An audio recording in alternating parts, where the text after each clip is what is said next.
you. Who else could it be but your man Lou? Yeah. And overtime.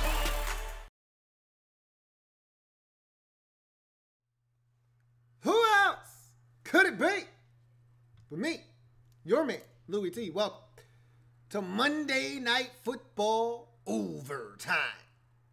The Kansas City Chiefs taking on the Denver Broncos in a little bit of AFC West family business. If those two teams said they ain't did it, then they ain't did it. But if they did, well, that's family business. And boy, was that some really top-notch, high-quality family business, if I may say so myself. Before we even get started with this show, I would love to say to week number 4, hey, bruh, good shit. Really good shit this week, week 4.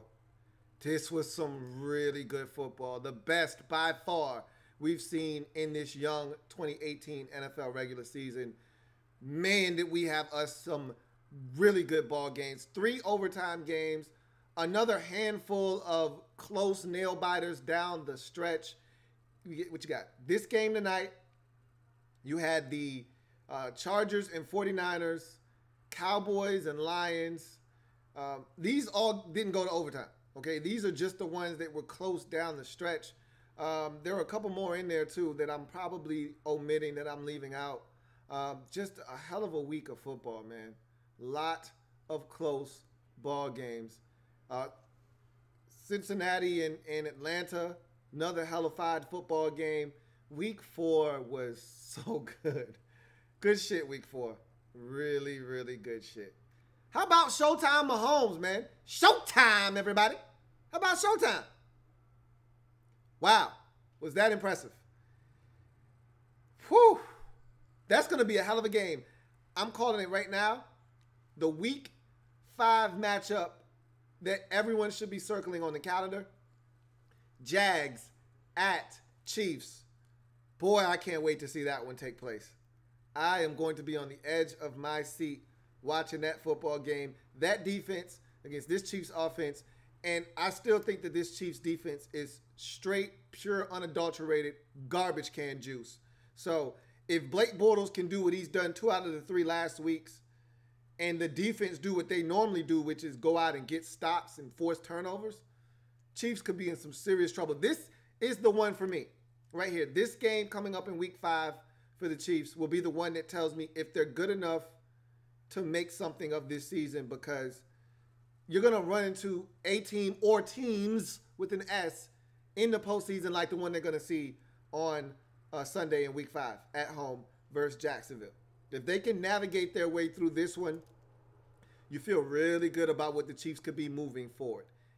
If they get their brains bashed in, then it tells you that they're not quite ready for the show yet, which I can't see happening. But nonetheless, let's talk about this game. Monday Night Football this year has had some really good contests. Honestly, better than Sunday Night Football, which is the premier product of the National Football League. And right now, last week was a really good game between the Bucs and the Steelers. This week's game was a really good game. Let's see, what did they have on week 2? Trying to think. Seahawks and Bears. And week 1 was Rams and Raiders, and that was good for 3.5 quarters or so. But nonetheless, Sunday night, all they've had this year was Bears and Packers week 1. Other than that, it's been straight garbage on Sunday night this year. So right now, Monday Night Football is winning. But this game here, a lot of us wanted to see what Patrick Mahomes would do in a pressure-packed situation. No pressure has been on him this year because the Chiefs have taken it to teams in the first half of games. They've been able to put up 35 in 2 different contests in the first half. They did it again last week against the San Francisco 49ers. They did it against the Steelers the week prior to that. So they had been scoring a boatload of points in the first half and really making the second half inconsequential. Well, that didn't happen tonight. Came down to the wire. He had to put together a game-winning drive, and he had adversity on that game-winning drive. You had a situation where he was staring, 3rd and 20 in the face?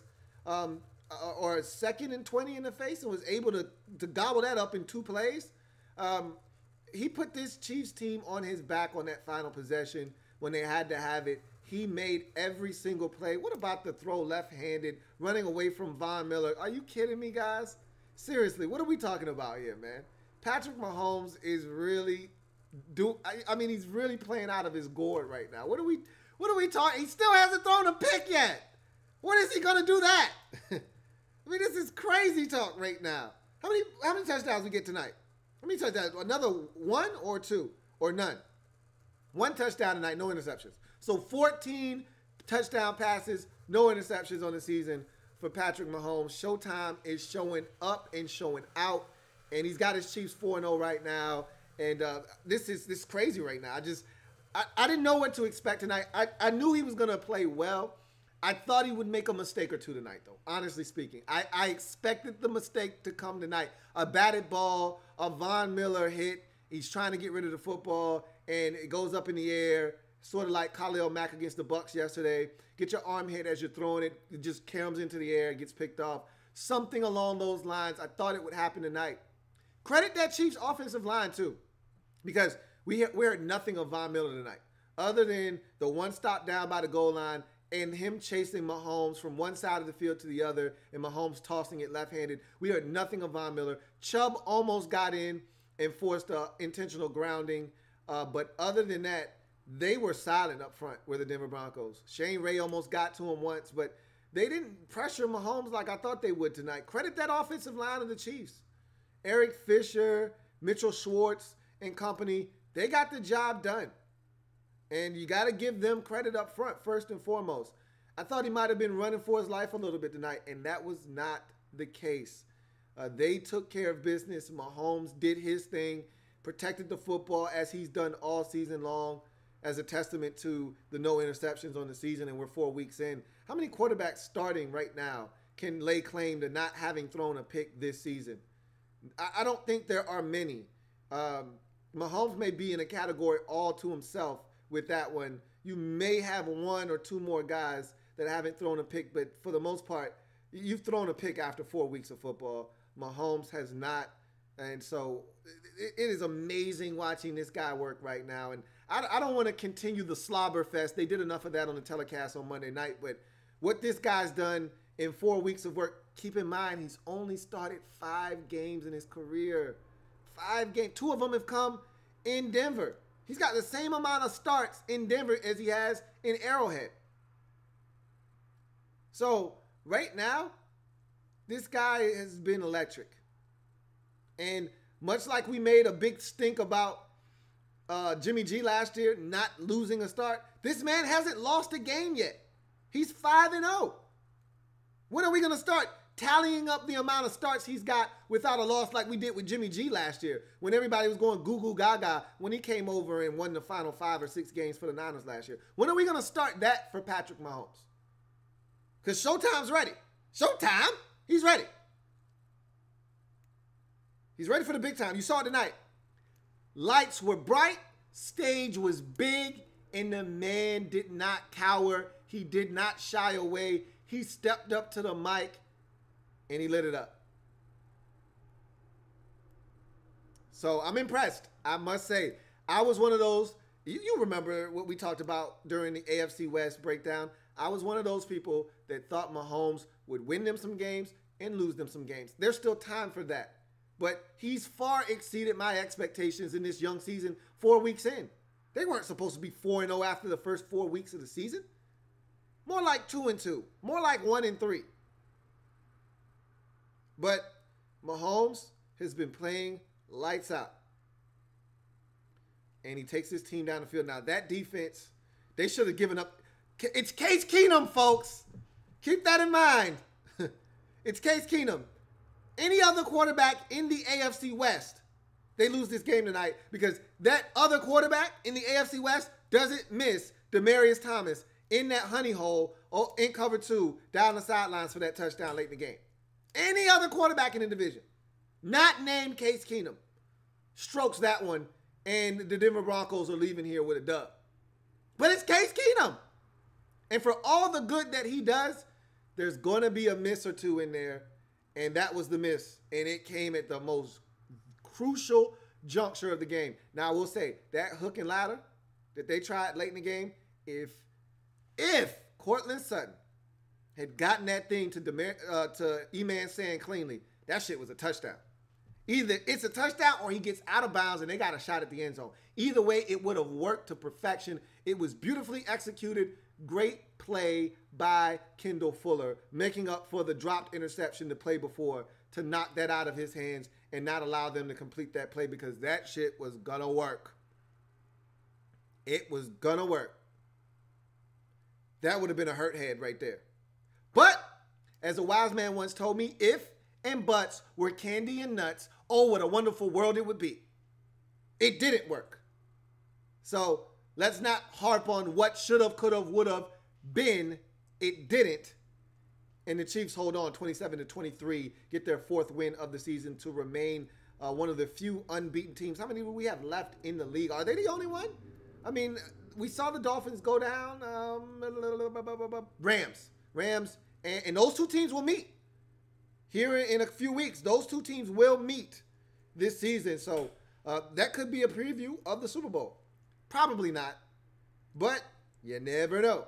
So we've got one in the AFC, one in the NFC in terms of unbeaten teams in 2018. Let's talk about the Chiefs and what they were able to do to get this win tonight. Samuel Watkins, god damn it, can he stay healthy, man? That's always been his deal, and he's dealing with a hammy now. Who knows how bad of a strain that is. This guy could miss the next 2 or 3 weeks, and they need him. The receiver position isn't destitute without him, but it's a different animal with him in the lineup. You saw Demarcus Robinson. He's more than capable. I talked about that on the podcast last week.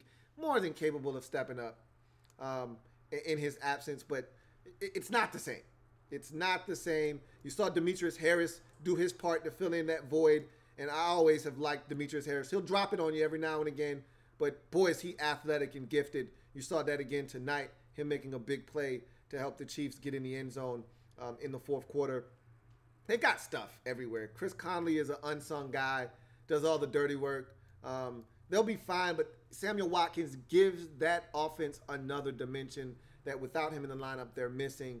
But Kelsey got off to a slow start, but he picked it up as the game wore on. He got involved and ultimately got them in the end zone to cut that deficit down to just 3. So you start to see them heat up offensively. Tyreek Hill, not as big of a factor this week as he had been in the first 3 weeks of the season. Credit the Broncos for taking him away and making them go elsewhere with the football. Was a really quality night rushing, however, for Kareem Hunt, who went over 100 yards in this football game. He was masterful, especially the tiptoe job he did down the sideline early in the ball game. It was a great play by him to help set up a scoring opportunity for the Chiefs early in the ball game, and he was big for them, scoring the game-winning touchdown as well. So Hunt was outstanding. Kelsey came on strong late, and they were able to get the job done where the Chiefs, again, Showtime Mahomes, doing what he does best, making plays off schedule. How about the 2nd and 20 throw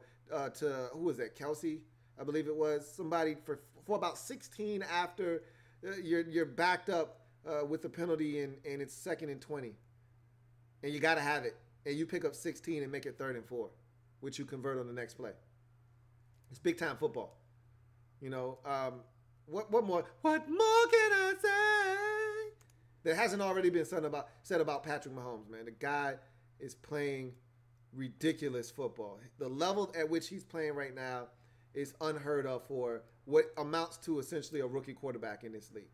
And it's ironic because this game, week 4, was the same game last year in which the Chiefs did the same thing, came from behind late in the ball game, or in that game it was tied, to go down and get the game-winning field goal and win it late against the Redskins. Week 4 last year, same game. This year on the road, they do the same thing, this time scoring a touchdown to pull it out late.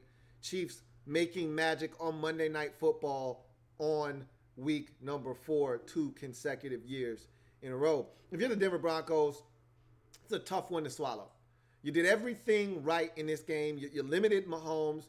You limited this Chiefs offense. You limited Tyreek Hill. You were able to hold down Travis Kelce for much of the game. The only thing you didn't check, the only box you didn't check was the Kareem Hunt box. But for the most part, you'll take Kareem Hunt gashing you if he's not going for 70 and a touchdown because, as we all know, points come through the passing game. And so you did everything right for the most part tonight. You failed to check 2 boxes. You needed a stop late. You didn't check that box. Where was Miller? Where was Chubb? Where was Ray? Where was Barrett? Where was Wolf? You needed somebody to step up and make a play with the game on the line late. You didn't check that box, and you didn't check the shred the Chiefs faulty, erroneous defense box. You had a chance to do it late. You didn't do it. There were opportunities galore in this game for you to expose that Chiefs defense, and you let them off the hook. As my man Dennis Green would say, if you want to crown their ass, but you let them off the hook. So you have no one to blame for this loss but yourself. No one to blame but yourself. You had every opportunity, unlike last week where you were dominated thoroughly by the Ravens. You know, despite having a chance in that game in Case Keenum throwing the pick to Patrick Owasu, you got dominated last week. You weren't going to win that game last week. That was the first time this year that you were thoroughly dominated. But you had a chance to win the game tonight. You could easily be 3-1 right now. And you were looking for some of that Case Keenum fourth quarter magic that you got in the first 2 weeks of the season, and it just didn't happen tonight. And it was there. The opportunity was there. After he hit Hireman over the middle of the football field, you were in business, and that throw, that will be the one that keeps him up tonight, is that throw down the sidelines to DT 88. Demaryius Thomas was a wide open walk-in touchdown, past the corner before the safety could get over, in the honey hole, in cover 2, and you missed. That one stings. That'll be the one that'll keep him up tonight. That'll be the one that he's got to answer multiple questions about in the press conference after the game. That's the one that'll hurt. And if you miss the postseason by a game, that's the play that we'll be able to come back to, circle around, and say, that was the one that would have got you in. That one stings. And as tough as it is to take, this one isn't on the Broncos offense. It's just not. Cortland Sutton had another strong game. Boy, does he look good. E-Man Sand was solid. So was Demaryius Thomas. The tight ends did their thing in this game. I love Phillip Lindsay. Really like that. I liked him in the preseason. Still didn't think he was going to make the roster with them drafting 2 backs and still having Booker. But he made the team. And he's getting a lot of touches, is Phillip Lindsay. He led the team in rushing tonight. Despite them having a number of different guys that they really like at the running back position, including Royce Freeman.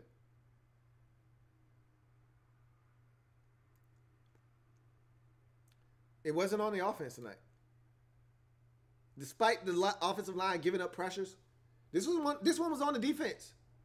For as good as they played, this is a high-powered Chiefs offense we're talking about. All right? This isn't the Buffalo Bills or the Miami Dolphins we're talking about here.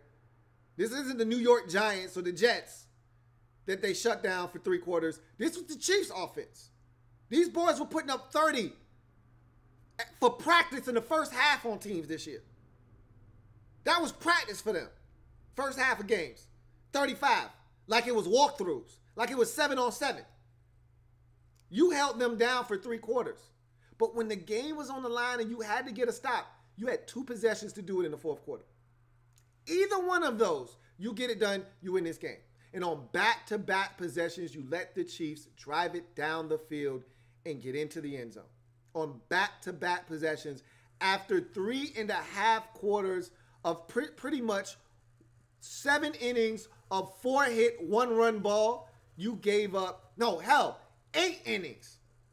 8 in a third innings of 4-hit, 1-run ball, you give up 5 runs in the last 1 2/3 innings, and you give up the ball game. And it's a damn shame because you pitched well. Your defense played well enough to win this game, and to give it up the way that you did late, that's got to sting. And this is why you pay Von Miller. And again, I don't want to be beating a dead horse. We heard Booger McFarland talk about where's Von Miller, and he's right.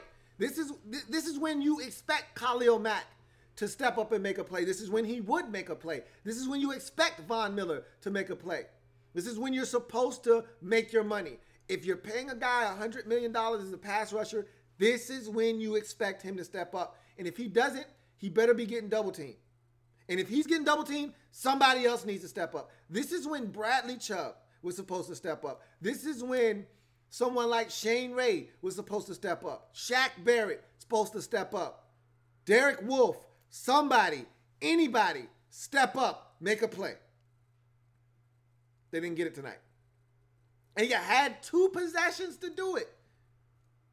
All you needed was one stop in those 2 possessions. And when I say stop, I mean field goal. The first possession, if that was a field goal, then the last possession isn't for a win, it's for the tie.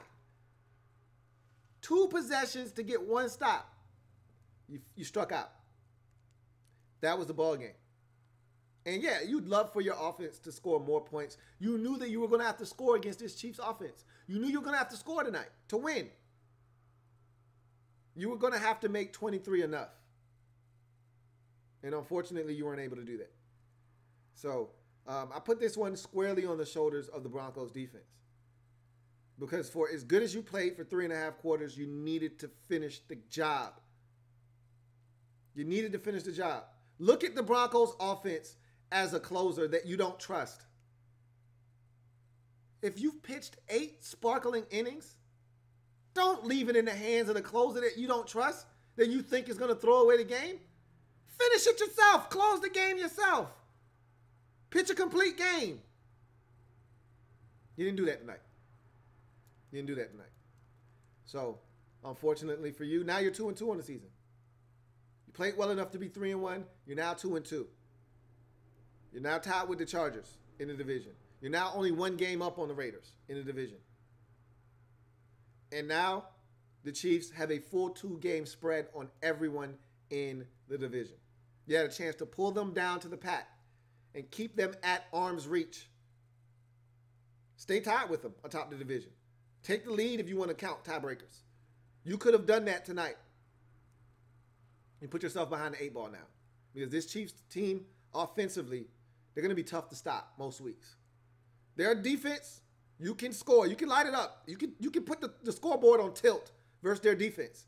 Problem is their offense is doing the exact same thing. And you don't want to get into a shootout with a team like them that's that explosive. Because 9 times out of 10, you're going to lose that battle. You played this game perfectly because how you're going to beat the Chiefs? Keep the score low. You did it. Until you didn't. And you lost. Bottom line is, they didn't get it done. And so, let's get to the comment section. RG3 hashtag says, Sutton blew it. I don't think he blew it. That was a well-constructed play. I like what they had in mind because unlike Witten and McFarland and that whole Monday night telecast that was saying they had time to spike it, I don't buy that for 1 second. I don't buy it for 1 second that he gets tackled. And first of all, the Denver Broncos, the Chiefs defender isn't going to get up right away. And you run the risk of running out of time. I just don't like the idea of trying to run up and spike it with 1 second and take a shot at the end zone. I like what they had in mind. It would have worked. Again, great play by Kendall Fuller to dislodge the football as he was trying to toss it. Sutton's got to be more physical. He's got to be stronger. He's got to find a way to get that to E-Man Sand. By any means necessary, he's got to get that football to him. Got to. And it would have worked, man. There was a good block by Booker up the sideline. I'm telling you, man, that shit had touchdown written all over it. Derek B says, Mahomes clowned Von Miller all night. Dude was a non-factor. I wouldn't say he clowned him, but damn it, again, don't give all the credit to Mahomes. That one play was a great play when he threw it left-handed, but give some credit to that offensive line. Von Miller was non-existent because the offensive line kept him that way. Mahomes did a great job of escaping the pocket when he didn't like what he saw, and he made sure that alarm clock was going off in his head all night long, knowing that this rush could get to him. And so he didn't allow them to come and get him in the pocket as a sitting duck. He got out, but make sure you give credit where it is due. That offensive line for the Chiefs, bang-up job against arguably the best pass rush in all of football. JP says, wow, what a game. Pat Mahomes is the real deal. It's always fun when your team gets it right at the quarterback position. And I talked about this on my podcast.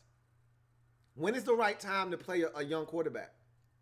I had this discussion with my man Reed at the beginning of the season where he was talking about the Bills and their situation with Josh Allen. And I'm like, hey, he's not ready. And Reed is like, yo, you got to play the man right away. If he's not ready, what did you draft him in the first round for? Not everybody's ready to rock and roll right out the gate, right out the packaging, man. Some guys need assembly. Everybody don't come out of the packaging pre-assembled, ready to go. Batteries included. Sometimes you got to let guys mature. And having Alex Smith be the stopgap last year allowed Patrick Mahomes to be taken out of the package and be assembled, allow them to go to the store, get batteries, come back, put it in, and now look at the guy, fully charged, ready to rock and roll. And he said it himself. Last year was a blessing in disguise. It was the best thing that could have happened to me. I saw how defenses made adjustments and how we made adjustments to the adjustments. I learned how to be a pro.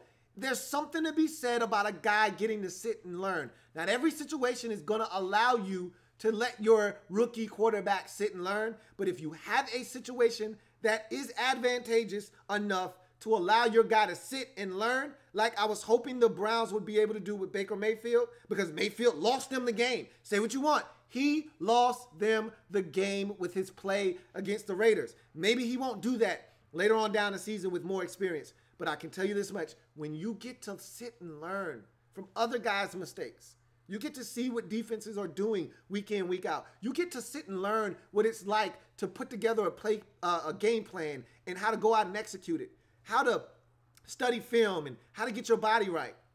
Mahomes wasn't in this shape last year when he came out of Texas Tech. He's a little heavy. He looks to be in magnificent shape. Now, Mahomes took that year and made the most of it. And that's why I talked about this on the podcast for my gym dropping session. If you haven't had a chance to, check out the Louie T Network podcast. I talked about when is the right time to play a rookie quarterback or a young quarterback. We saw all 4 of the top 10 draft picks in the 2018 draft as quarterbacks start in week number 4. What were their combined records in week 4? 0-4. It's not a joke in this league to be starting rookie quarterbacks. It's not easy. Rookies don't get it done normally. And Mahomes is showing you the benefit of being able to sit and let a guy learn. I got Munson's one says, Mahomes is ridiculous. Like they say, he don't know what he don't know. Fearless cat. Denver should have stuck to the run a bit more. Need to get more from Freeman in terms of touches. I agree. I think Freeman ran the football well tonight. They didn't give it to him enough. I agree. And, Mahomes, he didn't know that he was supposed to be in shock and awe in that environment in Denver. I think it also benefited him last year. Even though it was week 17, meaningless game, it helped him to play in that environment last year. That experience did help.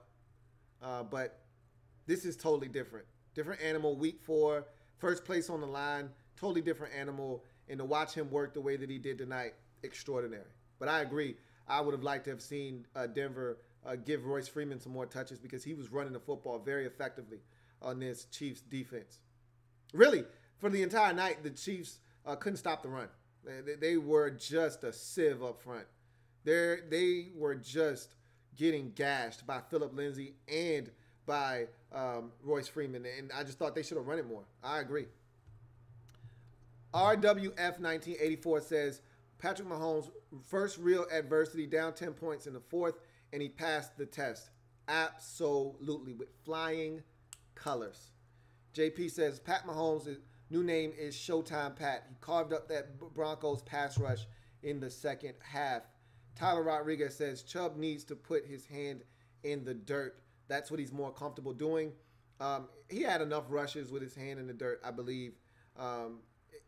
Some guys are more prolific from, a 3-point stance than they are a 2-point stance. I don't think the difference is that great, to be honest with you. He just needs to get more pressure, again, the maturation process for rookies, it's all over the place. It happens the light comes on for guys at different times. I thought Chubb would be more of an impact guy right away because I thought he had the skill set necessary to be an impact player. But I already told you, when looking back at the 2018 NFL draft, he wasn't the most explosive pass rusher in that draft. That distinction went to the Boston College pass rusher that the Titans took in the second round. That was the most, Harold Landry. He was the most explosive guy in the draft. I thought Chubb was the more natural of the two in terms of using his hands, skill set in terms of moves, and studying, guys and being able to put together a package of moves that would be able to allow him to be successful. But Landry was the most explosive. And I think you're seeing that now. Chubb not winning like he was in college right now. Gregory Lightbody says Kendall Fuller did not do so good today, most likely because he doesn't have Torian Gray. He had a shot at the pick late. Rodney Ray says Chiefs defense, bad D versus Blake, bad quarterback. Hey, y'all gonna stop. And I'm talking about this. My lockdown coverage for week 4 will be out about an hour or two after this telecast meets its conclusion. Y'all gonna stop talking about Blake Bortles, man. It's time. And I've been defending Blake since day one because I said he was gonna be the best quarterback of that 2014 draft. He still has a chance to be. Derek Carr, Teddy Bridgewater, himself. He still has a shot to be the best quarterback out of that draft class. And I'm here to tell you, I'm gonna stop disrespecting. Blake has played arguably 2 of the best games he's ever played in the last 3 weeks. Y'all gonna stop disrespecting Blake Bortles. I'm not gonna tell y'all again. But he says, Rodney Ray says, Chiefs defense, bad D versus Blake, bad QB, and Jags defense, top tier D versus Mahomes, great quarterback so far. It's gonna be a hell of a football game. A lot of individual matchups, a lot of unit matchups that we'll be focused in on. Blake's going to have his way with that Chiefs defense. You watch what I tell you. Y'all better stop sleeping on Blake Bortles. BK Soldier says, Pat versus the Jags defense is getting better by the minute. Man, I can't wait. I wish they could flex that into prime time. God damn it, that's going to be a good football game. I wish that I could have local coverage of that so that I could get that on it at 1 o'clock on Sunday afternoon in week 5. Man, I want to see that game as soon as it happens. I don't want highlights. I don't want to have to go back and watch it, which I am going to end up doing, going back and watching it after the fact. I want to watch it as it's happening. Damn it, that's going to be a good football game. Remember, if you're out there, if you're new to the channel, make sure you subscribe to the Louie T Network. Make sure you like the video.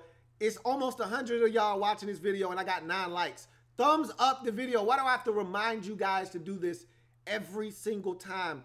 But if you're out there and this is your first time, use the hashtag LouieTLive to have your comment read. Someone just said Mahomes is the next Brett Favre.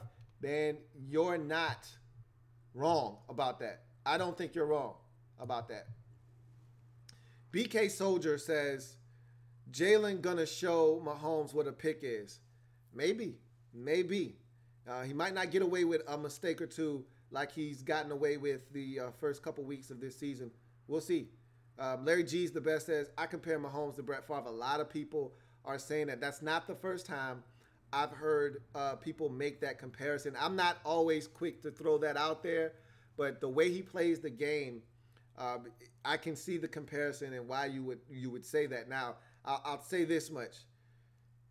Mahomes was more of a gunslinger in college than he is now. He's a lot more cautious with the football. And I think some of that had to do with him sitting and not playing a year and getting that tutelage from Andy Reid and watching Alex Smith take care of the football and understanding how important it is and imperative it is in this league to take care of the football. There's nothing wrong with punting the football, but there is something wrong with the turnover that can hurt you.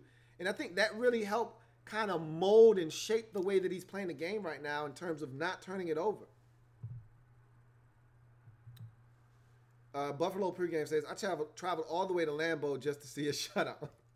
I could have told you that it wasn't going to end well for your boys. I expected y'all to score some points. You had opportunities. I talked about that on lockdown coverage. You guys had opportunities, though. One of your corners dropped a pick 6. You had an interception that put you in Green Bay territory at their 49-yard line. You had opportunities, man. Got to find a way to take advantage, and you just didn't. And then you had a bad pick in scoring range. I mean, like I said, I talked about that on Lockdown Coverage. Check it out a little bit later on when it's released. I got Munson one says, just when I was thinking the Chiefs defense may have taken a small step, they let Thomas get free. Keenum has to make that throw. Great game nonetheless. I'm with you. They play much better. That pick by the Minnesota product, the corner Murray, that was a hell of a play. He was beaten on that play, slightly underthrown by Keenum, reaches in the cookie jar and takes that away from the tight end. Hell of a play there. They did a good job of keeping the Broncos out of the end zone and giving this Chiefs offense a chance because they were struggling early on. And just when you thought the Chiefs were turning the corner, they give up the big play to Harmon over the middle of the field. And then they had Thomas for a touchdown, and Keenum just simply missed. JP says, that environment was absolutely insane. One of the loudest stadiums in the league. Broncos fans were so loud, you couldn't even hear the announcers talking. I said to myself, some portion of the third quarter, I said, this game has the feel of a playoff game. It had that kind of playoff environment type of feel to it. It was a really good football game, especially for week 4.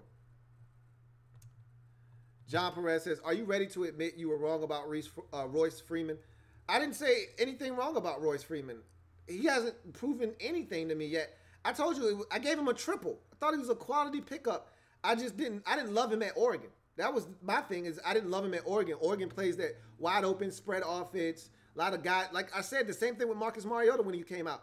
I don't really respect guys that play in those wide open offenses and there's not a lot of defense to oppose you and you get to run free. I mean, Royce Freeman was putting up some stupid numbers early on in his Oregon career. He worked harder for what he got later on in his career, but I didn't say anything wrong thus far, and Royce Freeman hasn't come in and lit it up, unless you're saying that I said he was going to be better than he has been thus far, and it's too early for that. Anyway.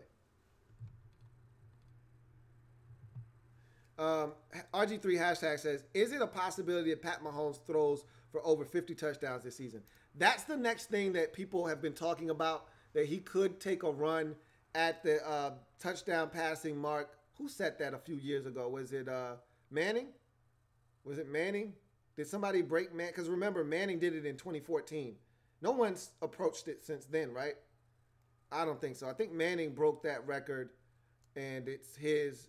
You never know with Breeze and with Brady and how those guys operate, that they get in there and throw for damn near 60 one year. But I think it still belongs to Manning in that 13 season, excuse me. Was it 13? Yeah, when they went bananas in 13 and lost to the Seahawks in the Super Bowl, got their asses handed to them. That's the next mark that everybody's talking about. Can Mahomes eclipse, first of all, 50, and then can he eclipse Peyton Manning's record for most touchdown passes in a season? Right now, I'm saying no. Like tonight, he only threw 1. I expect him to come back to the mean in terms of touchdown passes. He may have another, 2 games or so where he throws for 4, but he won't be doing that every week. There won't be a steady diet of 4s and 3s and the occasional 5 and the 6 like he had against the Steelers. I don't see that being the case. I think when it's all said and done, he'll be approaching 40 though this year, and that's no small feat, man. Especially for you, essentially for all intents and purposes, being a rookie quarterback, that is no small feat at all. JP says Sutton blew it, just like Doxson blew it last year. You could argue that he blew it, but the Broncos didn't take full advantage of it. And so they get away with it. But, yeah, that soft-ass cover 2 down the sideline, they had the right play dialed up. They had the seams up the middle, and they had Demaryius Thomas breaking out of that cover 2 press by the corner with the outside release up the sideline, making it a longer distance for the safety to have to travel. And like they said, it's like a fast break. When you run that seam at that safety and you run that honey hole shot up the sideline, it's a 2-on-1 fast break. Quarterback has to make the right decision. Keenum made the right decision, just a poor throw. John Niner says, reason why Vikes didn't want to keep Case Keenum, he's a backup quarterback, period. They knew that they were potentially a difference maker at the quarterback position away. What they couldn't have accounted for was the defense would take a monumental step backwards.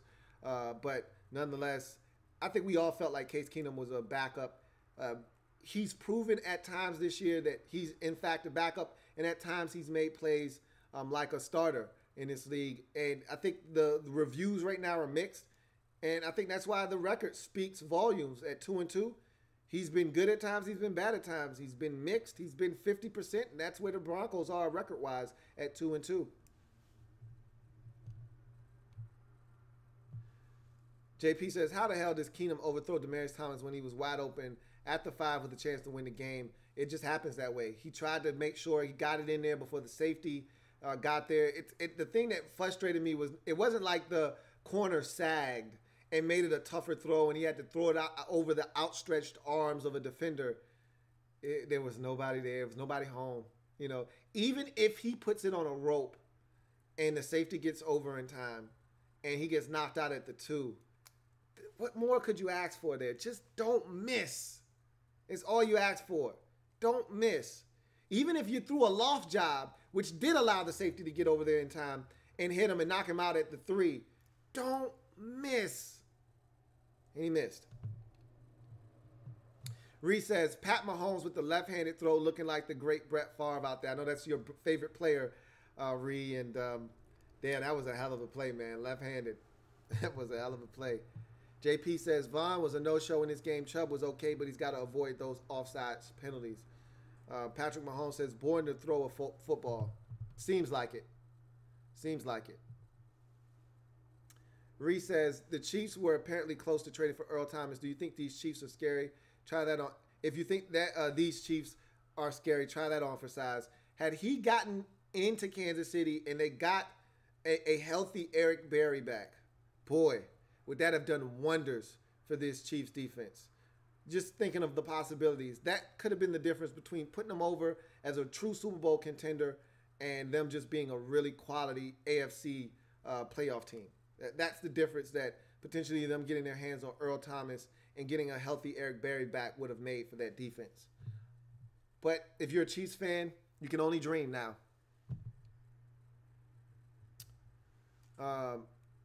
I don't know, JP, when they'll get Eric Berry back. He's been nursing that heel injury for quite some time. RG3 hashtag says, bro, what the F happened to Justin Houston? I haven't heard this man named in nearly 2 years. You and me both, man. Last year, he was robbed of his season essentially because of injuries.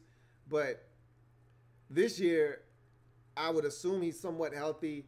And he didn't even seem like the best pass rusher on the team. That distinction seems like it's starting to move towards D Ford. But last week he was outstanding versus the 49ers. Kind of turned the clock back. But for most weeks, I don't hear anything out of Justin Houston anymore either. I don't know. Maybe and his biggest attribute was the get off the snap. And with all the injuries he's had over the last few years, I think maybe it slowed him down a step. And that was his calling card.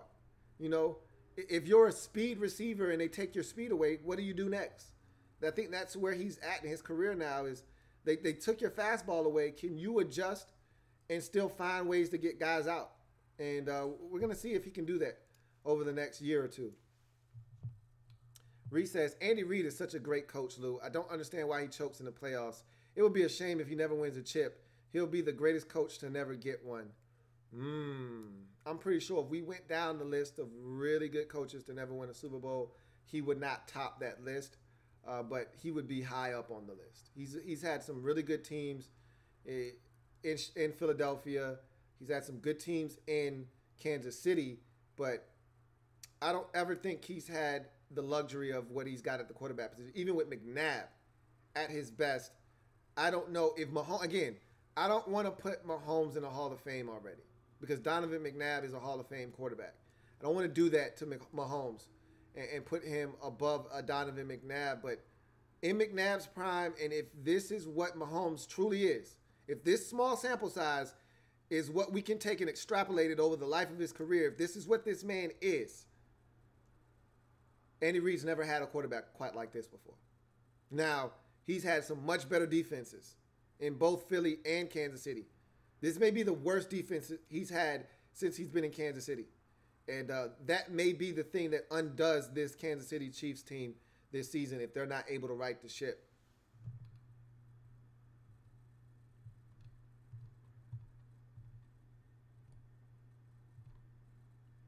Let's see. Jameis is back in the lineup, says my man Reed. Terrence Leach says, do you see any of the AFC West teams catching up to Kansas City? Well, remember, Kansas City started off the season what? 5-0 last year? 6-0? Before dropping, they started off 5-0 and then they lost 5 out of the next 6 games and they were at 6-6. Anything's possible, man. Anything. With the way their defense plays, anything is possible because all of a sudden Patrick Mahomes could hit the wall. He could start making some mistakes. They could start turning the football over. This defense is bad. And it's not going to get better overnight. And all of a sudden, they're not able to outscore teams 35-31. Instead, they're scoring 27 and the opposition is scoring 33 and they're losing games that they were winning earlier in the season. Anything's possible. So no, this division isn't out of reach. Teams in that division have to continue to win to put pressure on Kansas City to continue to win. But it's going to be tough to catch them if they continue to score at this clip that they're scoring at right now. BK Soldier says, if Blake B plays like he played against the Jets and Pats, he's going to destroy the Chiefs defense. Just saying. Amen, brother. I just said that, but you said it even better than I did. Amen.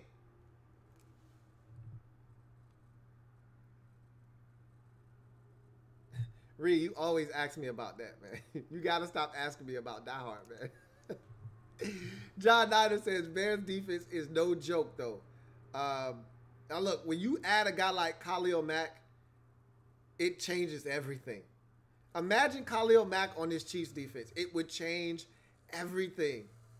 Having a guy like that changes everything. Now, granted, the Bears are probably more talented top to bottom defensively than that of the Chiefs, but adding Khalil Mack changes everything.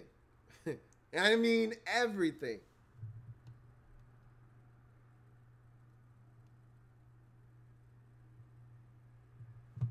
Reese says, I'm not buying it, Lou. Mahomes was always this good. He would have had a similar impact had he started as a rookie. I disagree. I totally disagree. He came out of Texas Tech throwing a football all over the yard, making some ill-advised throws, and I think Andy Reid needed a year to rein him in. And what better quarterback to watch and learn how to take care of the football from than Alex Smith? Incorporate some of Smith's game with your own, and what you've gotten is a guy that's thrown 14 touchdowns, no interceptions. I guarantee you if he would have stepped in last year and started, it's not what we've seen this year. I guarantee it. Talk to Mahomes. Listen to him talk, and you'll find out that what he got in experience from learning last year instead of playing was invaluable. Silver V says, where did you have the Chiefs finishing in the division before the season started? I saw us winning 9 games. Now I'm pleasantly surprised. I had you guys nowhere near that. I think I had the Chiefs as a 6-win team, something around there. 6 or 7 wins, 7 max. I don't think I had you that high. I think you were a 5-11, 6-10 type team. It's out there. The video's out there. Again, I hate picking wins and losses before the season starts. This is why. This is exactly why. Because you can never tell. I hate it with a passion. I may not even do it next year because I hate picking wins and losses. It's just an exercise in futility, as I say all the time, because you can never really predict what the hell the league is going to have in store for you in the upcoming season. So it's just tough. But I underestimated the Chiefs because I underestimated how good Patrick Mahomes would be out the gate. I thought he would struggle a bit. I thought he would make some mistakes. I knew he would make his fair share of plays. The guy's dynamic, but I thought he would make some mistakes. And again, there's still time for him to do that. But right now, the guy's been flawless. Flawless. And I didn't expect that right out the gate. We got 10 minutes left. John Niner says, Mariota shredded the Eagles D. Different when you're on target. And he said, different when you have a target on your back. I tried to get Eagles fans to understand that for every week, they're going to be that team Super Bowl.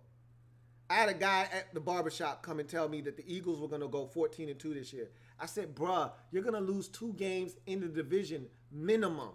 2 games. Minimum. I can't wait to see that dude and listen to how he's going to try to spin it now. They've already lost 2 games. And they've got more losses to come.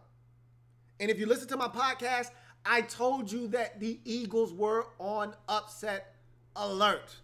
Tennessee is one of those scary teams that can get you You come to Tennessee, they lull you to sleep with that country music. You wake up sometime in the fourth quarter, and bam, you just been hit with a guitar. You're like, what the hell happened? You're in a dogfight 20-17, and you're fighting for your life to get out of there with a dub. And that's exactly what happened to the Eagles, and they weren't able to get out of there with a dub. JP says, Redskins Saints next Monday night. I'm hoping we get revenge too, JP, man. Hashtag ice cold revenge coming. Revenge is a dish best served ice cold. Hopefully our boys are cold-blooded next week. Reese says, has Earl Thomas played his last snap in Seattle? You betcha. Flacco says, Mahomes finally silences some of the critics.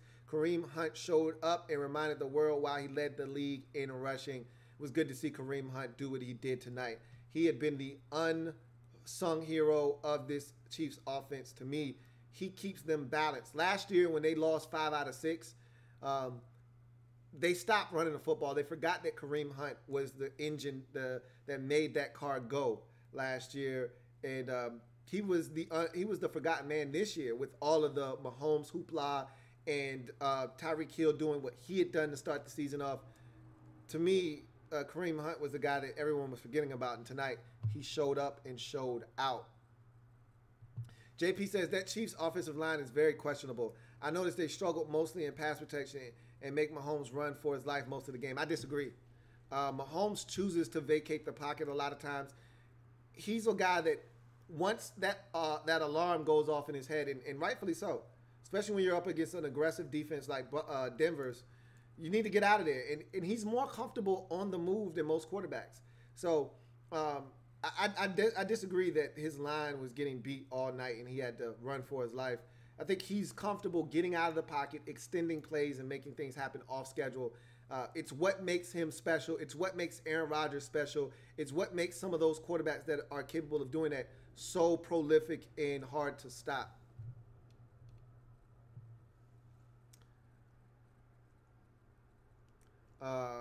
RG3 hashtag says, you see Earl Thomas middle finger to the Seahawks sideline, but also we know he's going to be a cowgirl soon. So how do you feel about that? Doesn't make me one bit of difference, Doesn't make me one bit of difference. I wish nothing but the best for Earl Thomas. He's a hell of a football player. And if he goes to Dallas, I'll be rooting like hell for him to fail because he's a Cowboy. But he's a hell of a football player. But it makes me – I always tell fans of other teams, don't worry about what the other teams in your division are doing. Yeah, you keep tabs and you want to make sure you keep your enemies closer, to you. But at the end of the day, if your team isn't taking care of business, doesn't matter what the other teams are doing. Doesn't matter. If you're losing games and the other teams are losing games, doesn't matter that they're losing games. If you can't win, then it doesn't matter. You're not going to be able to overcome whatever deficit you may be in. Conversely, if you're winning games, it'll take care of itself. You win enough games, you'll get in. Whether you win the division or it's a wild card, you do enough, you get in. All bets are off once you get to the postseason. Let the chips fall where they may.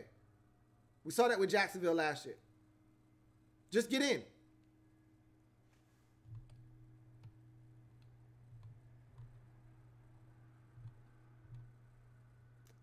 Let's see. John Niner says, why today NFL players so damn injury prone? Damn Freeman, sorry ass, only played one game so far. Freeman as in Royce Freeman? He's played in more than one game. I may have the wrong Freeman that you're talking about, but Royce Freeman has played in more than one game this season. Anyway, do you think Mahomes' success in football had to do with his baseball background? Anytime you're a multiple sport athlete, it can't hurt you. It cannot hurt you to play multiple sports. Period. End of discussion. Gregory Lightbody says, do you think the Skins should draft the quarterback and let him sit behind Alex Smith and be the next Mahomes? You got to get a high enough pick to do that. The Chiefs had to trade all the way up from 27 to 10 to get Patrick Mahomes and give up their first-round pick in 2017 or 2018, excuse me. They didn't have a first-round pick this year because of what they did in the Mahomes for the Mahomes in 2017. So you got to be willing to give up what it's going to take. If you're not a bad enough football team to be in a position, which we don't expect the Redskins, knock on wood, barring injuries, we don't expect the Redskins to be a bad enough football team to be in a position to draft a Patrick Mahomes. You got to be in the top 10 to get one of those type of guys. We got 4 minutes left. Let me pick out some ones and get out of here.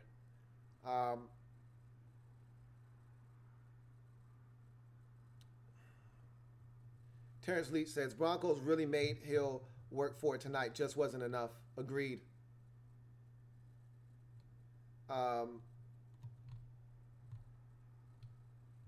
Melvin Golson says, what are your thoughts if Mac were a Redskin? I hate playing those type of hypotheticals. He's not a Redskin. He is a Chicago Bear. But if we had a pass rusher we don't even need one of his ilk. If we had a pass rusher half of what Khalil Mack is, that a guy that we could consistently ask to win off the edge and him oblige, with the pressure that we get on the interior, it would change the game for us. Absolutely change the game. We'd be a top 10 defense for sure. George Ruff says, will the Chiefs make it to the Super Bowl this year? Not with the level of defense that they play. I just don't see them being able to outscore teams when it comes to the postseason. You're going to run into a Jacksonville. You're going to run into a New England. You're going to run into someone that can play defense enough to slow the offense down like Denver did tonight, enough to the point where that defense of the Chiefs is going to get destroyed and you're not going to be able to score enough. So, no, not with the way the defense is constituted now. If they get better as the season progresses defensively, and maybe when they get Eric Berry back, he comes in and changes up things and they're a much better defense, then maybe they can be a Super Bowl contender. Yeah, then and only then can they be a Super Bowl contender. Angry Birds of Chaos says, do you think J.J. Watt is back to his original form or inching closer to it? Yeah. 3 sacks against the Giants 2 weeks ago. Another 2 sacks against the Colts this week. I'd say he's well on his way to being that guy that had 20 sacks just 3 seasons or 4 seasons ago. He's getting closer and closer as the weeks progress. But that's my time for the night, guys. I appreciate you guys checking me out. Make sure you like the video. Make sure you subscribe to Louie T Network if you haven't already done so. Make sure that you share this video. Make sure you check out the podcast, Louie T Network Podcast. Make sure that you also check out the lockdown coverage. Every single game from week number, every non-primetime game, as we've already broken all of those down. Every non-primetime, non-Redskin game broken down on lockdown coverage. That should be out shortly, as I've watched every game in week number 4 of the National Football League. Let me once again say to week number 4, it was a pleasure. Good shit, week 4. Good shit. Really good football. Hard to top week 4. I'm hoping week 5 will give us an encore. I'm your man, Louie T, signing off. Remember, we're changing the game one live feed at a time. I'll see you guys next time. Have a good one. Louie T Network.